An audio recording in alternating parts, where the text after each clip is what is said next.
పశ్చిమ గోదావరి జిల్లా పెర్కిపాలెం గ్రామంలో బేడ బుడగ జంగాల సంఘం ఆధ్వర్యంలో ఎన్డీఏ కూటమి ప్రభుత్వానికి అభినందన సభ నిర్వహించారు. ఈ సభకు ముఖ్య అతిథిగా రాష్ట్ర ప్రభుత్వ whip Janasena MLA Pulaparthi Ramanjaneyulu, NDA కూటమి నాయకులు హాజరయ్యారు. అనంతరం బేడ బుడగ జంగాల సంఘ సభ్యులకు ఎమ్మెల్యే సన్మానం చేశారు. బేడ బుడగ జంగాల కులాల వారు 17 ఏళ్ల కష్టానికి ప్రతిఫలం రాబోతుందని ఎమ్మెల్యే అన్నారు. సత్యనారాయణ గారు నా దగ్గరికి వచ్చి మమ్మల్ని ఎస్సీ జాబితాలో చేర్చకపోతే మాకు ఉద్యోగ అవకాశాలు ఉండవు, మేము చదువుకున్న ఉపయోగం ఉండదు, మా పిల్లల భవిష్యత్తు పాడైపోద్ది, మీరు నాయకులతో మాట్లాడండి అని పదే నాకు చెప్పేవారు. వారు ఎప్పుడు కలిసినా కూడా మమ్మల్ని ఎస్సీలో చేర్చండి, మమ్మల్ని ఎస్సీలో చేర్చండి, మమ్మల్ని ఎస్సీలో చేర్చండి అదే పాట.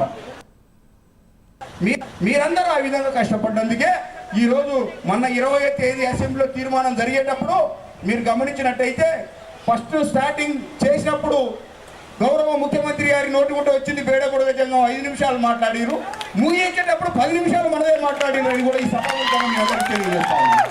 కాబట్టి ఏదైతే పెద్ద ఆయన చాలా ఆలోచనపరుడు, ప్రజలకు అట్టడుగున్న ప్రజలకు మేలు జరగాలని చెప్పి ఒకసారి మీరు చిట్టశివలో ఉన్న వాడిని చట్టసభల్లోకి తీసుకుపోవాలంటే అది తెలుగుదేశం పార్టీతోనే సాధ్యమవుతుందని మీ అందరికీ తెలియజేస్తూ, అదేవిధంగా వర్గీకరణ అంశం ఇక్కడ తీర్మానం చేసి కేంద్రానికి ఈరోజే దాంతోపాటు మనది కూడా పోయిందని చెప్పి కేంద్రానికి పంపించారని చెప్పి